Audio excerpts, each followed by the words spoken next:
আপনি কি এখন মুখটা বন্ধ কেন? এই যে মহিলা, আপনার মুখটা এখন বন্ধ কেন বলেন তো? কি বলছিলেন এতক্ষণ ধরে? মুখটা বন্ধ কেন এখন? দেশ কোথায় গোপালী? সেনাবাহিনীর ইউনিফর্ম পরলেও কোনো ক্যান্টনমেন্টে চাকরি করিনি। আমার জন্য নির্দেশ ছিল আমি এন্টি আওয়ামী লীগার এবং এন্টি ইন্ডিয়ান। 10 নং ওয়ার্ড কাউন্সিলর জয়নাল আবেদিনের নেতৃত্বে তার সন্ত্রাসী বাহিনী হামলা করে এবং আরো আছেন দেশ এবং প্রবাসে, দূরে এবং কাছে, যে যেখান থেকে আজকের এই ভিডিও ক্লিপটা দেখার জন্য প্লে করেছেন, সবাইকে আন্তরিক শুভেচ্ছা, অভিনন্দন। সুপ্রিয় দর্শক শ্রোতা, শুরু থেকে কয়েকটি ভিডিও ক্লিপের অংশ দেখেছেন, সবগুলো ভিডিও আপনাদেরকে দেখাবো। দর্শক শ্রোতা, আজকের এই ভিডিওতে এমন কিছু তথ্য আছে আপনারা আগে পরে কখনোই এই কথাগুলো শুনলে, আপনারা যে সাবেক প্রধানমন্ত্রী ছিল তাদেরকে যে কি বলতেন এবং কি করতে চেয়েছেন, আজকের এই তথ্যগুলো আপনাদের অবশ্যই জানার দরকার। দর্শক শ্রোতা, আজকের এই ভিডিও দেখার জন্য যারা প্লে করেছেন সবাইকে আমি অনুরোধ করব ধৈর্য সহকারে কন্টিনিউ করবেন পুরো ভিডিওটি। আপনি যদি বাংলাদেশের একজন সুনাগরিক হয়ে থাকেন, পুরো ভিডিওটি কন্টিনিউ করবেন। যে আজকের এই ভিডিওতে এমন কিছু তথ্য আছে, একই চাঞ্চল্যকর তথ্য আজকের এই ভিডিওতে দিল। প্রিয় দর্শক, শুরু থেকে যে অফিসারের একটি সাক্ষাৎকার শুনতেছেন সংবাদ সম্মেলনে করে, উনি সাংবাদিকের সাক্ষাৎকার দিচ্ছেন। ইনি কে ছিল? ইনি কিন্তু সাবেক একজন সেনা সদস্য ছিল এবং একজন অফিসার ছিলেন। যখন মাননীয় প্রধানমন্ত্রী উনাকে, এই সাবেক প্রধানমন্ত্রী খালেদা জিয়ার দায়িত্ব দিলেন, যে নাকি তিনবার প্রধানমন্ত্রী ছিল এই বাংলাদেশের। প্রিয় দর্শক, এই আমাদের খালেদা জিয়া ম্যাডামকে দীর্ঘদিন ধরে কারাদণ্ড দিয়েছেন আমাদের যে সাবেক প্রধানমন্ত্রী ছিল শেখ হাসিনা। প্রিয় দর্শক, যখন এই প্রধানমন্ত্রীর দায়িত্ব দিলেন এই সেনা প্রধানকে, তখন আরো কি তথ্য এই দিল ওনার মুখ থেকেই আমরা শুনবো। কয়েকটি কথা আপনাদের সাথে শেয়ার করতে চাই, যে মানুষ কতটা খারাপ হলে, মানুষ কতটা নিকৃষ্ট হলে এই ধরনের মন মানসিকতা তার মধ্যে তৈরি হয়। খালেদা জিয়াকে লিখিতভাবে উনাকে বলছে যে উনি কোন ব্র্যান্ডের মদ খায়, কিভাবে কথাগুলো তাদের থেকে বের করে। যে নাকি তিনবার প্রধানমন্ত্রী ছিলেন এই বাংলাদেশে, এই স্বৈরাচার কি সরকার তাকে গৃহবন্দী করে, তাকে সাধারণ একটি চেকের মামলায় তাকে 6 থেকে 7 বছর জেল খাটাইছে এবং তারিখের পর তারিখ দিয়ে এই মামলার ডেটটাকে লং টাইম করছে। প্রিয় দর্শক, তার নিরাপত্তা যখন এই সেনা প্রধান তাকে এমন কিছু তথ্য দিতে বলে লিখিতভাবে, যেটা উনি অস্বীকার করেছিল, আর তার জন্য তাকে দিতে হয়েছে এই বাংলা থেকে 300 ফিট, মানে 300 মাইল কিলোমিটার দূরে তাকে ট্রান্সফার করা হয়েছে, যেখানে কোনো সামরিক বাহিনী যে নিরাপদে থাকতে পারে না। প্রিয় দর্শক, এরকমের অনেক তথ্য আজকের এই ভিডিওতে ওনার মুখ থেকে আপনারা পাইবেন এবং সাবেক যে পুলিশ কর্মকর্তারা ছিলেন তারা ওনার সাথে কি করেছে, সকল তথ্য আজকের এই ভিডিওতে আছে। কথাগুলো মনোযোগ দিয়ে শুনবেন, খুবই গুরুত্বপূর্ণ কথা। প্রিয় দর্শক, বাঙালি হয়ে, আমাদের বাংলাদেশের নাগরিকত্ব হয়ে অবশ্যই এই তথ্যগুলো জানার দরকার। আমরা বিগত 20 বছরে জানতে পারিনি। বর্তমান প্রজন্ম, যে সমস্ত ছেলেপেলেদের বয়স 18-20 বছর, তারা হয়তো জানতেনি যে এই দেশের একই সরকার গঠিত, প্রধানমন্ত্রী শেখ হাসিনা ছাড়া অন্য কোনো দল এই দেশে নাই এবং এই দেশটাকে রাজতন্ত্র করার জন্য তারা উঠে পড়ে লেগেছিল। কিন্তু জোর করে কি ভালোবাসা হয়? সাধারণ জনগণ তাদেরকে টেনে হেসড়ে নামাইছে। চলুন সেই চাঞ্চল্যকর তথ্যটি জানি আজকের এই ভিডিওটি দেখে আসি। সেনাবাহিনীর ইউনিফর্ম পরলেও কোনো ক্যান্টনমেন্টে চাকরি করিনি। আমার জন্য নির্দেশ ছিল আমি এন্টি আওয়ামী লীগার এবং এন্টি ইন্ডিয়ান।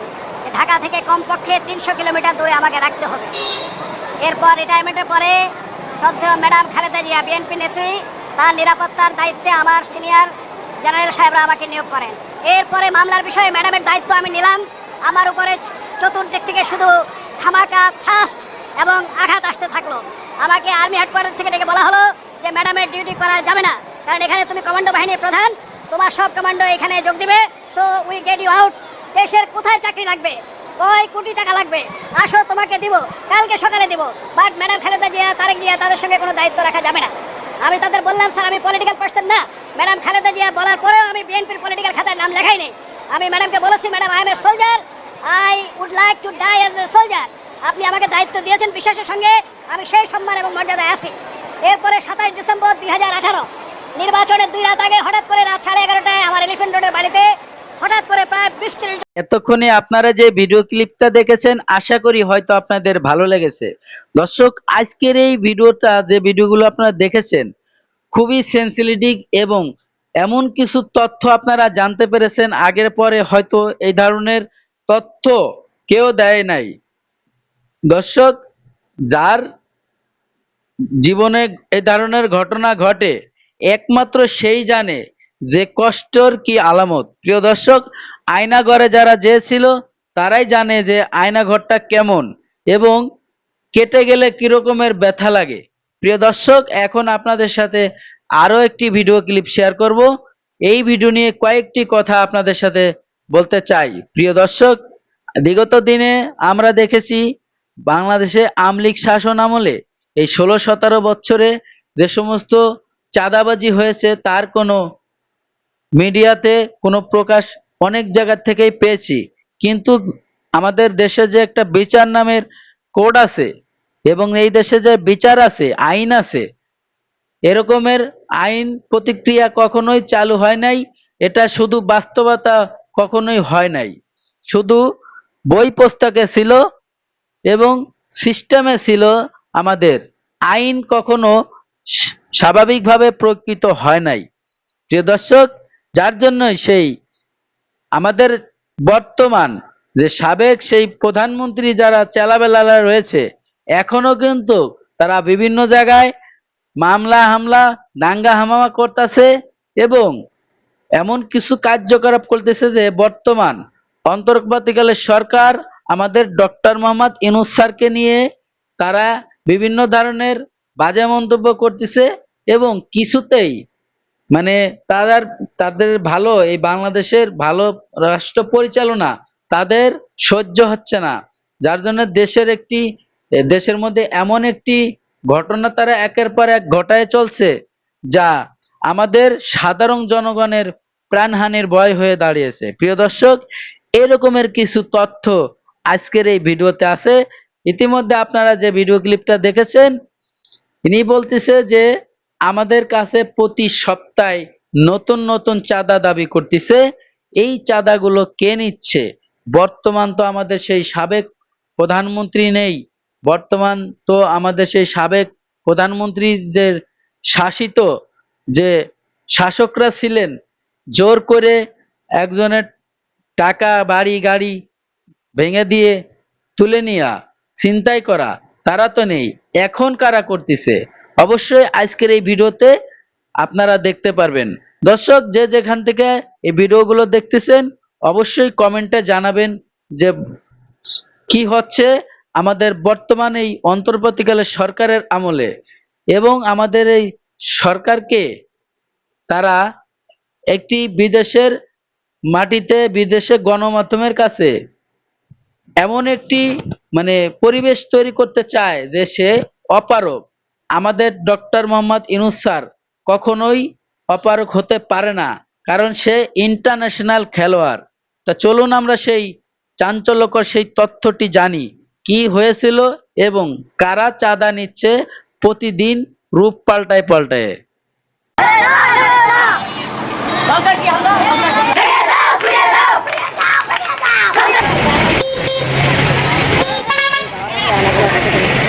হুমকি দিলে ওসি সাহেবের মাধ্যমে আমাকে জানাবেন।